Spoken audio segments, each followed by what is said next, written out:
اللہ لا الہ الا هو الحی القیوم لا تأخذه سنة ولا نوم له ما في السماوات وما في الأرض من ذا الذي يشفع عنده إلا بإذنه يعلم ما بين أيديهم وما خلفهم ولا يحيطون بشيء من علمه إلا بما شاء وسع كرسيه السماوات والأرض ولا يؤوده حفظهما وهو العلي العظيم. سب سے پہلے آیت الکرسی ہے.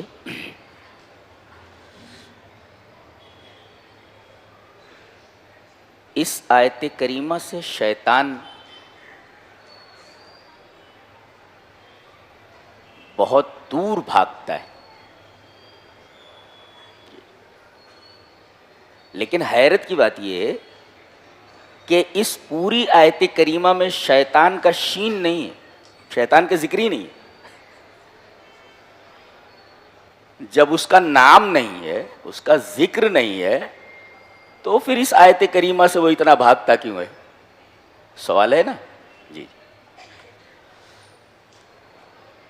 اور بخاری شریف کتاب بدیع الخلق میں امام بخاری رحمہ اللہ ایک روایت لائے ہیں کہ اذا اویت الی فراشک، جب آپ اپنے بستر پر آئیں تو فقرہ آیت الکرسی، آیت الکرسی آپ پڑھ لیں. اس کے دو فائدے بتائے گئے. ایک کہ اللہ تبارک و تعالی آپ کے اوپر ایک حفاظت کرنے والا مقرر کر دے گا، آپ کی حفاظت کرے گا. اور دوسرے وَلَا يَقْرُبُكَ شَيْطَانٌ حَتَّى تُصْبِحَ، صبح تک شیطان آپ کے قریب نہیں آئے گا. تو جو میں نے کہا کہ بھئی اس میں تو شیطان کا نام بھی نہیں ہے، شیطان کی شین نہیں ہے، اس کا ذکر ہی نہیں ہے، پھر یہ اس آیت کریمہ سے بھاگتا کیوں ہے؟ کیوں؟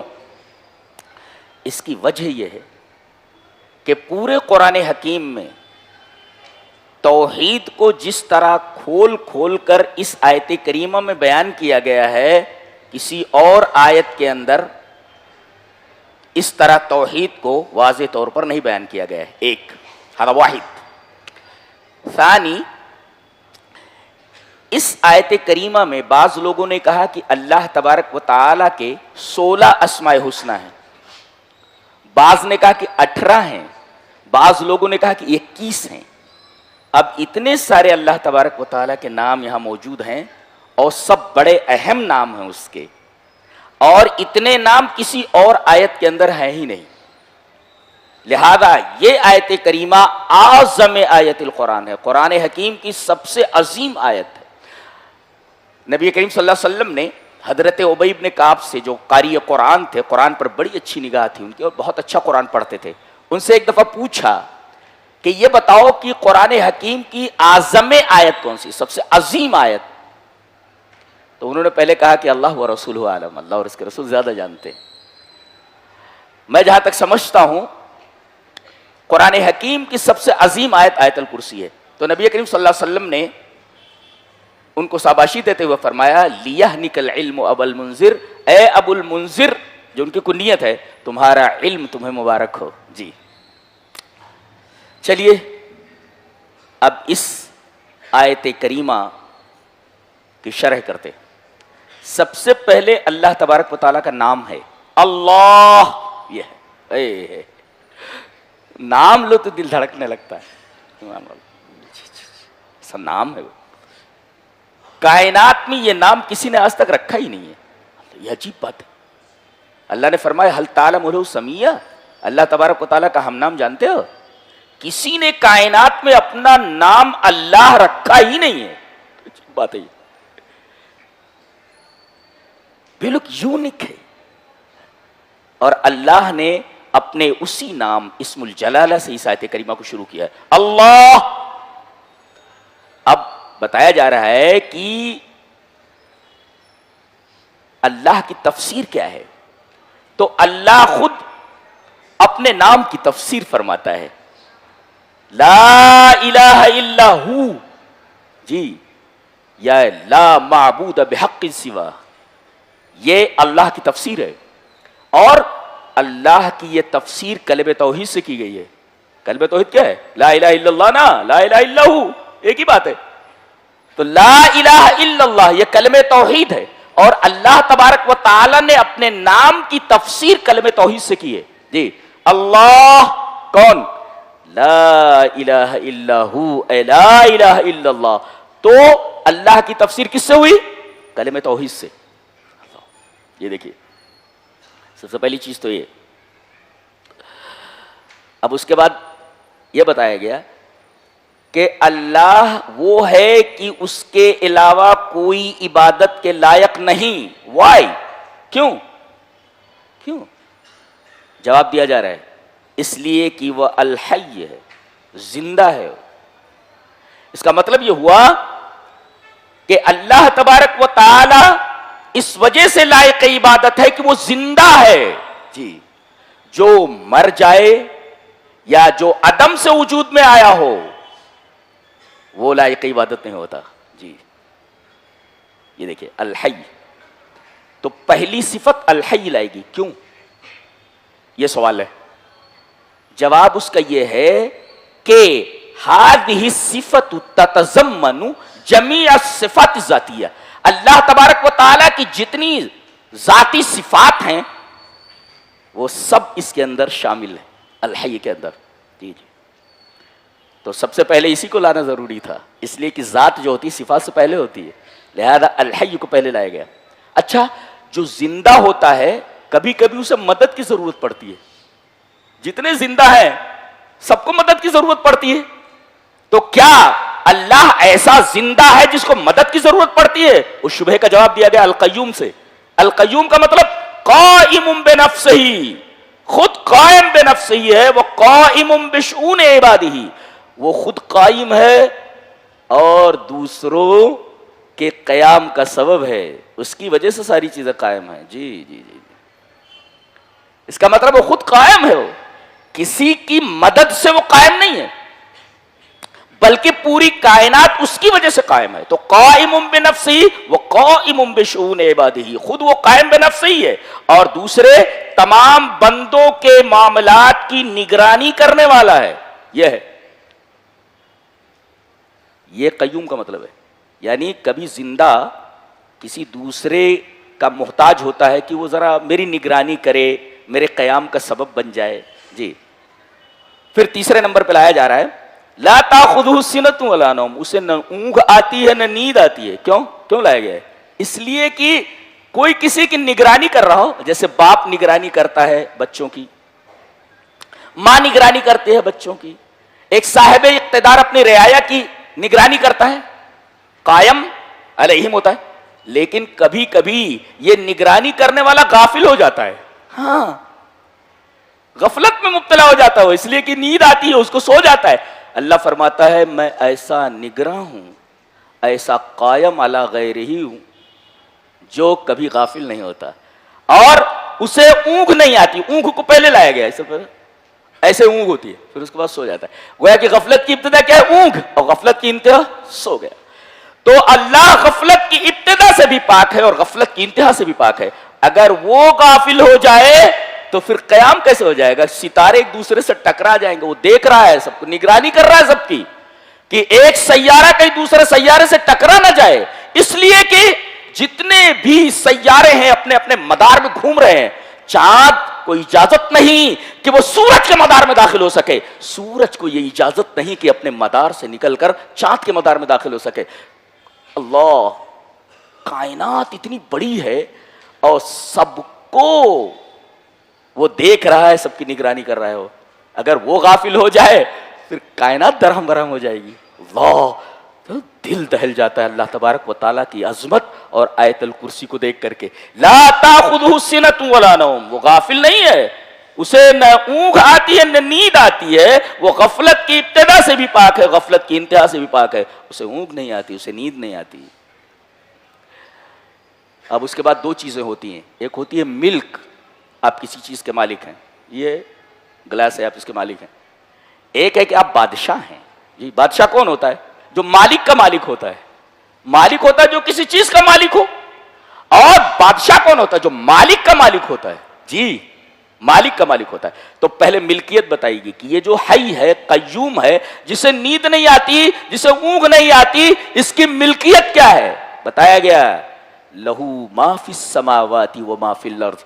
ما جو ہوتا ہے عاقل اور غیر عاقل دونوں کے لیے آتا ہے، جس کے پاس عقل ہے اس کے لیے بھی، اور جس کے پاس عقل نہیں ہے، یعنی جاندار، حیوانات، جمادات، نباتات، ساری چیزیں ماں کے عموم میں داخل ہیں۔ تو یہ ساری چیزیں اس کی ملکیت ہیں۔ جی سب کا مالک وہی ہے۔ اور لہو کو پہلے لایا گیا جو ظرف ہے، ظرف کو مقدم کر کے بتایا گیا لہو اسی کی ہے، اسی کی ہے ملکیت، یعنی اس کے علاوہ کسی اور کی ملکیت نہیں ہے کائنات میں۔ کائنات کے ذرے ذرے کا چاہے عاقل ہو یا غیر عاقل، سب کا مالک وہی ہے۔ بابا گیری کی دھجی اڑا دی گئی ہے جی، جب ان کے پاس کچھ ہے ہی نہیں، جب وہ بادشاہ ہے، سب اس کی ملکیت میں ہے، تو یہ کیا دے سکتے ہیں؟ یہ کیا دے سکتے ہیں کسی کو؟ دھجیاں اڑا دی گئی ہیں، اس میں مکمل غیر اللہ کی نفی کر دی گئی۔ اس کے بعد یہ کہا جا رہا ہے اچھا ملکیت تو ہے، اچھا کوئی کسی چیز کا مالک ہو مگر اس کے پاس دبدبا نہ ہو، کوئی اس کے اوپر پریشر بنا لے، اپنے فیصلے کو بدل دے۔ جیسے بادشاہ نے فیصلہ کیا کہ اس آدمی کو تاعمر جیل بھیج دیا جائے، اب جس کے بارے میں یہ فیصلہ بادشاہ نے کیا ہے اس کی بیوی آتی ہے اور بادشاہ کی بیوی سے ملتی ہے، رانی سے، رانی صاحبہ میرے شوہر کو آپ کے شوہر نے جیل بھیجوا دیا ہے، ذرا میری مدد فرمائے۔ اب یہ رانی راجا کے پاس آتی ہے، کیا جی تم نے ایک آدمی کو جیل میں ڈال دیا ہے، میں کہتی ہوں کہ اس کو جیل سے نکالو، نہیں تو میرے قریب نہیں آنا۔ یہ دیکھو یہ دبدبا، پریشر بنانا ہے۔ اللہ فرماتا ہے میرے اوپر کوئی پریشر نہیں بنا سکتا۔ جی ملکیت کے ساتھ جاہ بھی ہے، دبدبا ہے میرا۔ اللہ فرماتا ہے من ذا الذی یشفع عنده الا باذنہ، اس کی اجازت کے بغیر کون سفارش کر سکتا ہے؟ ان کو معاف کر دو، ان کو معاف کر دو، ان کو یہ دے دو، ان کو یہ دے دو۔ اور یہاں استفہام انکاری ہے، یہاں نفی میں جملے کو نہیں لایا گیا ہے۔ جی لا یشفع عنده الا باذنہ، من ذا الذی یشفع عنده الا باذنہ کہا گیا۔ اس کا مطلب یہ ہوتا ہے کہ الاستفہام اقوی من النفی، اس لیے کہ استفہام جو ہوتا ہے نفی سے اقوی ہوتا ہے۔ جی ایسا کہا جاتا اس کے پاس بغیر اس کی اجازت کے کوئی سفارش نہیں کر سکتا، یہ جملہ نافیہ ہے، جملہ نافیہ نہیں لایا گیا ہے۔ یہ کہا جا رہا ہے کون ہے جو اس کی اجازت کے بغیر کسی کی سفارش کر سکے، ہو تو سامنے آئے۔ اللہ اکبر، دیکھ رہے ہیں آپ ایک طریقے کا چیلنج ہوتا ہے استفہام انکاری میں۔ جی کس کی اوقات ہے، سامنے آئے۔ اگر ایسا کہا جاتا اس کے پاس اس کی اجازت کے بغیر کوئی کسی کی سفارش نہیں کر سکتا، جملہ نافیہ ہے، لیکن جملہ نافیہ نہیں لایا گیا، استفہام انکاری لایا گیا۔ استفہام انکاری جو ہوتا ہے نفی سے اقوی ہوتا ہے۔ من ذا الذی یشفع عنده الا باذنہ، کون ہے جو اس کی اجازت کے بغیر کسی کی سفارش کر سکے؟ اس کو یہ دے دو، اس کو وہ دے دو، اس کو بیٹا دے دو، اس کو بیٹی دے دو، اس کی فلاں مراد پوری کر دو۔ کون ہے جو اس کی اجازت کے بغیر سفارش کر سکے؟ ہو تو سامنے آئے۔ یہ مطلب ہے اس کا استفہام۔ کیا بات ہے۔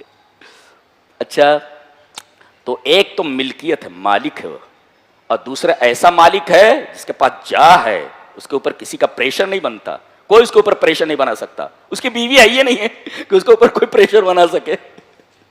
جی انا یکون لہ ولد ولم تکن لہ صاحبہ، اس کی بیوی ہے ہی نہیں، کون پریشر بنائے گا اس کے اوپر؟ اچھا تو اب دیکھو ملکیت ہے، مالک ہے، وہ مالک کے ساتھ ساتھ دبدبا ہے، کوئی اس کے اوپر پریشر نہیں ڈال سکتا۔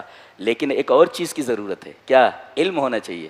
اس لیے کہ آدمی کے پاس ملکیت ہو، اس کی پوری حکومت ہو، اور حکومت کے ساتھ دبدبا بھی ہو، لیکن اگر علم نہ ہو کہ فلاں جگہ کیا ہو رہا ہے، جی فلاں جگہ کیا ہو رہا ہے، کس اسٹیٹ کے اندر کیا چل رہا ہے ما یدور فی مملکتہ، اس کی مملکت کے اندر کیا چل رہا ہے، علم ہونا چاہیے ایک بادشاہ کو. جی جو چیزیں اس کی ملکیت میں ہیں، ایک کمپنی کا مالک ہو، گھر میں بیٹھا رہے خالی، اس کو معلوم نہ ہو، علم نہ ہو کہ کیا چل رہا ہے اس کی کمپنی کے اندر، کمپنی ڈوب جائے گی. جی تو اس کو معلوم ہونا چاہیے کہ ما یدور فی مملکتہ، کہ اس کی مملکت کے اندر کیا چل رہا ہے. اللہ فرما رہا ہے میں اس پوری کائنات کا مالک ہوں اور میں جانتا ہوں کہ کہاں کیا چل رہا ہے. کون لوگ ہیں جو مجھے چھوڑ کر دوسروں کو سجدہ کرتے، مجھے معلوم ہے. کون ہے جو میری ملکیت میں ہیں، میری کھاتے ہیں اور گاتے کسی اور کا ہیں. جی ہم کو معلوم ہے کہاں کیا چل رہا ہے، ہماری پوری نگاہ ان کے اوپر ہے. کائنات کا ذرہ ذرہ میری نگاہوں کے سامنے ہے. یہ علم ہے. تو ملکیت کے لیے ضروری ہے جا ہو، کوئی دبدبا اس کے اوپر نہ ڈال سکے، اتنا اس کے پاس دبدبا. اور تیسرے دبدبے کے ساتھ ساتھ علم ہونا چاہیے. اچھا علم کتنا ہونا چاہیے؟ علم کامل ہونا چاہیے، علم تام مکمل علم ہونا چاہیے. جی علم ناقص نہیں چلتا ہو. اگر اس کے پاس ناقص علم ہے تو پھر کہیں بھی فساد ہو سکتا ہے.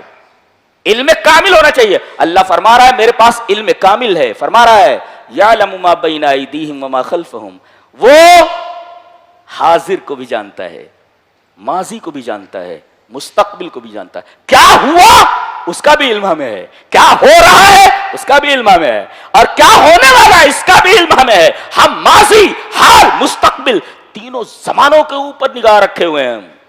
تینوں زمانوں کے اوپر ہماری نگاہ ہے. اللہ اس کو کہتے ہیں علم کامل. اچھا اب سوال پیدا ہوا کہ انسانوں کے پاس بھی تو علم ہے. اللہ فرما رہا ہے دو چیزیں ہیں، وَلَا يُحِيطُونَ بِشَيْءٍ مِّنْ عِلْمِهِ إِلَّا بِمَا شَاءَ. ایک تو جو کچھ علم ملا ہے لوگوں کو وہ اللہ کی مشیت سے ملا ہے. جی ایک ہماری دین ہے وہ جو ملا ہے اللہ کی مشیت، بما شاء، اللہ کی مشیت. اور دوسرے جو علم ملا ہے تھوڑا ملا ہے. جی وَلَا يُحِيطُونَ بِشَيْءٍ مِّنْ عِلْمِهِ، لا کے بعد نکرہ لایا گیا، اور نکرہ تحت النفی تو عموم کا فائدہ دیتا ہے. علم تھوڑا ہے. ابھی دیکھو ایک ڈاکٹر کو دیکھو، کہہ رہے ہیں کون ہے یہ، بولے آئی اسپیشلسٹ ہے. اچھا ذرا دیکھیے میری آنکھ میں کیا ہے، دیکھا چیک کیا، نہیں سمجھ میں آ رہا ہے. پھر وہ بڑے ڈاکٹر کو ریفر کرتا ہے. پھر جب بڑا ڈاکٹر بھی ہتھیار ڈال دیتا تو کہتا ہے امریکہ لے جاؤ، اور امریکہ پہنچتے پہنچتے امریکہ کا ڈاکٹر بولتا بینائی چلی گئی. آنکھ کے اندر جو قوت تھی دوبارہ لے آنا. ایک آرتھوپیڈک سرجن ہے، زندگی بھر اس کے اوپر اس کا ریسرچ کرتا ہے، لیکن کبھی کبھی پیر کاٹنا پڑتا ہے. وائی؟ کیوں؟ اس لیے کہ اس کے پاس علم تام نہیں ہے، علم ناقص ہے. جی اس وجہ سے احاطے کا لفظ ہے، ولا یحیطون بشیء. علم جو دیا گیا ہے علم کے لیے احاطہ ہونا چاہیے، علم گھیرے ہوئے ہو اس کو. جب علم احاطہ کیے رہے گا تب آپ غلطی نہیں کر سکتے، اور علم اگر احاطہ نہ کیے ہوئے ہو، گھیرے ہوئے نہ ہو، تو ناقص علم ہے. تو اللہ فرما رہا ہے ایک تو میری دین ہے. 4 کتابیں پڑھ کر کے اللہ کا انکار کرتے بیٹھے. بولو احمق لوگ. تھوڑا سا علم مل گیا ہے، 4 کتابیں سائنسدانوں نے پڑھ لی تو اللہ کا انکار کرتے بیٹھ گئے. اللہ فرما رہا ہے جتنا علم تمہیں دیا گیا ہے وہ میری مشیت سے دیا گیا ہے، میں نے چاہا تو ملا ہے. اور جو تمہیں علم دیا گیا ہے معمولی علم تم کو دیا گیا ہے. کون تم؟ تمہاری اوقات کیا ہے؟ اللہ فرماتا ہے علم جو تمہارے پاس ہے میری دین ہے، اور دوسرے جو کچھ ملا ہے بہت تھوڑا تمہیں ملا ہے. جی علم کس کو کہتے ہیں یہ تمہیں معلوم ہی نہیں ہے. What is knowledge? You don't know. بالکل نہیں، بالکل نہیں، تم نہیں جانتے علم کیا ہے، اس لیے کہ تمہارے پاس علم ہے، علم ناقص ہے. تو پہلے اللہ نے فرمایا میرا علم علم کامل، اور دنیا والوں کے پاس جو علم ہے ان کے پاس علم ناقص ہے. جی اب ظاہر ہے کہ جس کے پاس علم ناقص ہو وہ آپ کی کیا حاجت پوری کر سکتا ہے. جی آپ کی کیا حاجت پوری کر سکتا ہے.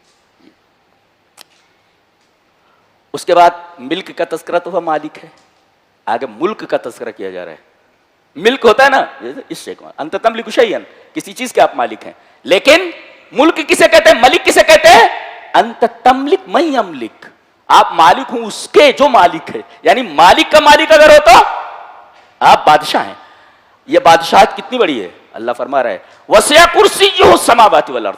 ان ابن عباس رضی اللہ تعالی عنہما انہ قال الکرسی موضع قدمین، رواہ الحاکم فی المستدرک. امام حاکم رحمہ اللہ نے مستدرک الصحیحین میں ابن عباس سے روایت نقل کی کہ کرسی کس کو بولتے. بہت غور سے ہیں، بہت غور سے توحید کا بیان چل رہا ہے. یہ قدم اللہ جہاں رکھتا ہے، اللہ جہاں قدم رکھتا ہے، اچھا کہا گیا موضع قدمین، پتہ ہے چلا کہ اس کے دو پیر ہیں، اس کے دو پیر ہیں، کیسے ہیں معلوم نہیں، کیفیت مجہول ہے. تو کرسی جو ہے یہ اللہ تبارک و تعالی کے دونوں قدموں کے رکھنے کی جگہ ہے.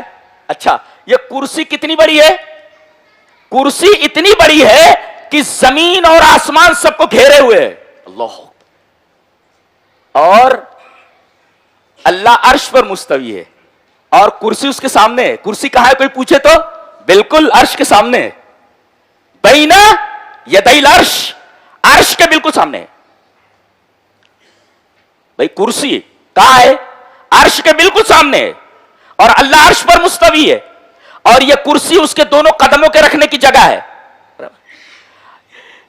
تو یہ عرش کے سامنے ہے، یہ کتنی بڑی ہے؟ خالی کرسی زمین اور آسمان کو گھیرے ہوئے ہے. اور یہ کرسی کتنی بڑی ہے عرش کے مقابلے میں؟ العرش اکبر من الکرسی، عرش کرسی سے بڑا ہے. کتنا بڑا ہے؟ اتنا بڑا ہے کہ ایک پورا جنگل ہو، اس میں کوئی ایک چھلا ڈال دے. چھلا کتنا چھوٹا ہوتا ہے، جنگل کتنا بڑا ہے. اللہ اکبر، ایک جنگل کے مقابلے میں ایک چھلے کی کیا اوقات ہے. اللہ اکبر. تو کرسی جو پوری کائنات کو گھیرے ہوئے ہے وہ عرش کے مقابلے میں اتنی چھوٹی ہے جیسے جنگل کے مقابلے میں ایک انگوٹھی، ایک چھلا. تو عرش کتنا بڑا ہوگا. لا یعلم قدرہ الا اللہ، اللہ کے علاوہ کوئی نہیں بتا سکتا کہ اس کا عرش کتنا بڑا ہے. تو کرسی اتنی عظیم ہے جو کائنات کو گھیرے ہوئے، اور اس سے بڑا اس کا عرش ہے، عرش عظیم ہے. تو جو اس پر مستوی ہے وہ کس قدر عظیم ہوگا. جی اسی وجہ سے اس سورہ کریمہ کا اختتام اسی صفت کے ساتھ ہے، وَهُوَ الْعَلِيُّ الْعَظِيمُ. آیت کریمہ ختم. کرسی اتنی عظیم ہے کہ پوری کائنات کو گھیرے ہوئے ہے، اور یہ کرسی عرش کے مقابلے میں اتنی چھوٹی ہے جیسے جنگل کے مقابلے میں ایک انگوٹھی. جی اور جو عرش پر مستوی ہے وہ کس قدر عظیم ہوگا. رونگٹے کھڑے ہو جانے چاہیے، ہمارا رب اتنا عظیم الشان ہے. اس کو چھوڑ کر کے اگر کوئی کسی کے پاس مانگنے جائے، اس کا مطلب ما قدر اللہ کا قدری، اللہ تبارک و تعالیٰ کی قدر ہی نہیں سمجھی اس نے. اور آیت الکرسی میں اللہ تبارک و تعالیٰ کی عظمت کو سمجھایا گیا کہ وہ کیا ہے. جی جی جی وسع کرسیہ السماوات والارض. کرسی کا لفظ ایک جگہ اور آیا ہے جی حضرت سلیمان کے لیے. بس علی کرسیہ جسدن، ان کی کرسی کے اوپر ہم نے ایک بدن ڈال دیا، ایک لاش ڈال دی بچے کی یا کسی کی. تو کرسی کا لفظ حضرت سلیمان کے لیے آیا ہے. اور کون تھے سلیمان بتاؤ؟ کوئی عام آدمی تھے؟ بادشاہ تھے. جی تو بادشاہ کے لیے جو کرسی ہوتی ہے نا، کرسی، اللہ تبارک تعالیٰ ملک ہے، وہ اس کے لیے کرسی ہے. ان لوگوں کی کرسی تو چھوٹی موٹی ہوتی ہے، تخت چھوٹا موٹا ہوتا ہے، اور اس کی کرسی ایسے جہاں وہ پیر موضع قدمین، دونوں قدموں کے رکھنے کی جگہ اتنی بڑی ہے کہ پوری کائنات کو گھیرے. اس سے بڑا عرش کتنا بڑا ہے. لا یعلم قدرہ الا اللہ، لا یعلم قدرہ الا اللہ. اور جو اس پر مستوی ہے وہ کتنا عظیم الشان ہے یہ بتایا گیا. وسع کرسیہ السماوات والارض، اس کی کرسی آسمان اور زمین کو گھیرے ہوئے ہے. جی اچھا اتنی بڑی کائنات ہے، اتنی بڑی کائنات ہے، کیا اس کو سنبھالنے میں اسے تکلیف ہو رہی ہے؟ لفظ کیسے استعمال کیا گیا دیکھو، ولا یؤودہ حفظہما، اس کی حفاظت اس کے اوپر بھاری نہیں ہے. آدمی ایک گھر کی حفاظت نہیں کر سکتا. بچہ کہاں جا رہا ہے، بچی کہاں جا رہی ہے، خود کہاں جا رہے ہو پتہ نہیں. پوری کائنات کا ذرہ ذرہ اس کی نگاہوں کے سامنے ہے اور بھاری نہیں ہے اس کے اوپر. لا یؤودہ اے لا یثقلہ. جی عود کا مطلب سمجھتے ہیں؟ عود کا ولا یؤود، عود کا مطلب ہوتا ہے کوئی چیز سیدھی ہو، ایسے کوئی چیز سیدھی ہو اور اس کے بعد ایسے جھکا دی جائے، ایسے جھکا دی جائے، اس کو کہتے ہیں عود. عود میں جھکنا. جیسے ہوتا ہے نا بعض مرتبہ کوئی شریر لڑکا مکتب میں ہوتا ہے تو استاد کیا کرتا ہے، ادھر چل مرغا بن جا.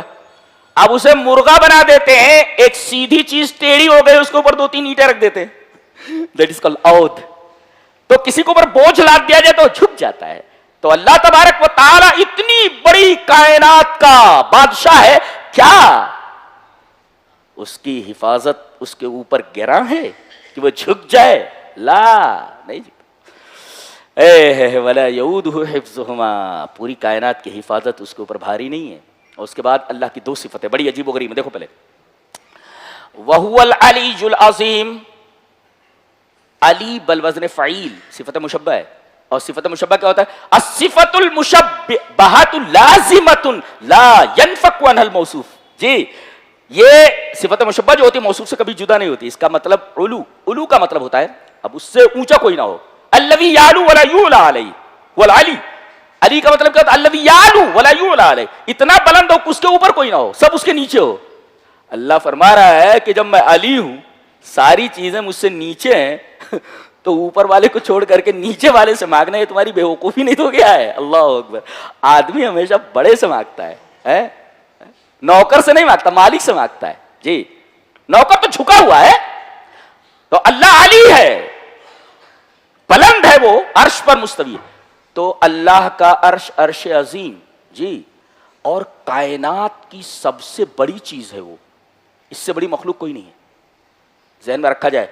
اور فرشتے جو عرش کو اٹھائے ہوئے ہیں وہ اعظام الخلق ہیں, اتنی طاقتور اتنی عظیم مخلوق کوئی نہیں ہے. جی, تو گویا کہ عرش سب سے بڑی چیز ہے کائنات میں, اس سے بڑی کوئی چیز نہیں ہے, عرش سے بڑی کوئی چیز نہیں ہے. اور اس کے بعد جو مخلوق ہے جو اس کو اٹھائے ہوئے ہیں فرشتے, وہ اعظام الخلق ہے, ان سے بڑی مخلوق کوئی نہیں ہے جو حملۃ العرش ہے. جی جی جی, اللہ اکبر.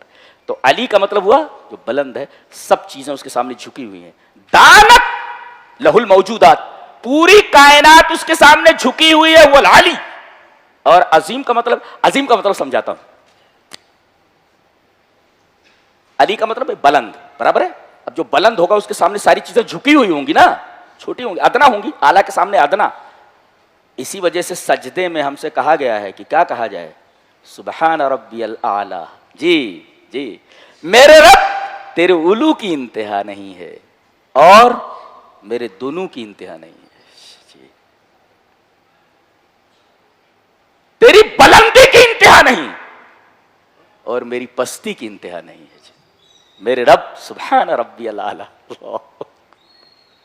علی کے سامنے ہے جی, العلی, اللہ کے سامنے ساری چیزیں جھکی ہوئی ہیں. دانت لہ الموجودات, پوری کائنات اس کے سامنے جھکی ہوئی. عظیم کا مطلب سمجھاتا ہوں, یہ سمجھنے کی ضرورت ہے. عظم کہتے ہیں ہڈی کو. جی, حضرت زکریا دعا کر رہے ہیں, کاف ہا یا عین صاد ذکر رحمت ربک عبدہ زکریا اذ نادى ربہ نداء خفیا قال رب انی وہن العظم منی. میرے رب میری ہڈیاں کمزور ہو گئی ہیں. یہ دعا مانگتے رہو. جو بوڑھے حضرات ہیں وہ اللہ سے دعا کرتے رہیں, میرے رب میری ہڈیاں کمزور ہو گئی ہیں. واشتعل الراس شیبا, میرے بال سفید ہو گئے ہیں. اللہ بڑی قدر کرتا اللہ تبارک و تعالیٰ اسی دعاؤں کی. ہر میں اپنی کمزوری ظاہر کریں, میرے رب میں بہت کمزور ہوں. تو گویا کہ آپ اعلیٰ کے سامنے اپنی کمزوری ظاہر کر رہے ہیں. ایک معمولی آدمی کے سامنے اپنی کمزوری ظاہر کیجئے تو اس کو رحم آ جاتا ہے. آپ اعلیٰ کے سامنے اتنے ادنا بن جائیں, میری ہڈیاں کمزور ہو گئی. کیوں کہا ہڈیاں کمزور ہو گئی ہیں؟ اس لیے کہ ہڈی جو ہوتی ہے یہ مادہ ہوتی ہے اور گوشت صورت ہوتی ہے. جی, اسی وجہ سے کہا گیا اللہ پہلے ہڈیوں کو بناتا ہے. فَكَسَوْنَ الْعِظَامَ لَحْمًا, ہم اسے گوشت کا لباس پہناتے ہیں. اس کا مطلب ہڈی یہ بدن ہے اور چمڑا اور گوشت یہ اس کا کپڑا ہے, کیسا ہے. فَكَسَوْنَ الْعِظَامَ لَحْمًا, اور ہڈی ہی کے اوپر پورے بدن کا دار و مدار ہوتا ہے. ہڈی کمزور ہو جائے بدن کمزور ہو جاتا ہے. جی جی, کہیں کی ہڈی کمزور ہو جائے, پیر کی ہڈی کمزور ہو جائے آپ نہیں چل سکتے. گردن کی ہڈی کمزور ہو جائے آپ گردن نہیں ہلا سکتے. ریڑھ کی ہڈی یہ کمزور ہو جائے آپ سیدھے کھڑے نہیں ہو سکتے, سیدھے جھک نہیں سکتے. گویا کہ پورے انسانی زندگی کا مدار اسی مادے کے اوپر ہے جس کو عظم کہا جاتا ہے, ہڈی. تو اب اسی سے عظیم ہے. عظیم مطلب یہ ہوا کہ عظیم وہ ہستی ہے المتفوق علی ما سواہ فی القوہ, طاقت میں جو اپنے ماسوا سے زیادہ ہو، فوقیت رکھتا ہو، اس لیے کہ ہڈی جو ہوتی ہے پورے بدن میں سب سے مضبوط ہوتی ہے اور عزم سے عظیم ہے، تو گویا اللہ عظیم ہے، اپنے ماسوا سے قوت میں، طاقت میں، پاور میں سب سے اعلیٰ ہے، اس وجہ سے اسے عظیم کہا گیا۔ تو گویا کہ علی ہے، اس کے سامنے کائنات کی چیزیں جھکی ہوئی ہیں، اور عظیم ہے، سب اس کے سامنے کمزور ہیں، اس لیے کہ ہڈی کے سامنے ساری چیزیں کمزور ہوتی ہیں بدن کی طرح۔ سبحان اللہ و بحمدہ سبحان اللہ العظیم۔ یہ ایک ہلکی سی تفسیر ہے، سرسری، ہم ابھی گہرائی میں نہیں گئے، گہرائی میں جائیں گے تو آپ کے سر کے اوپر سے جائے گی۔ جی ابھی گھسے اس میں گہرائی میں، سمجھ میں نہیں آئے گا آپ کو۔ میں جس انداز سے مطالعہ کرتا ہوں، جہاں سے میں پڑھتا ہوں قرآن کی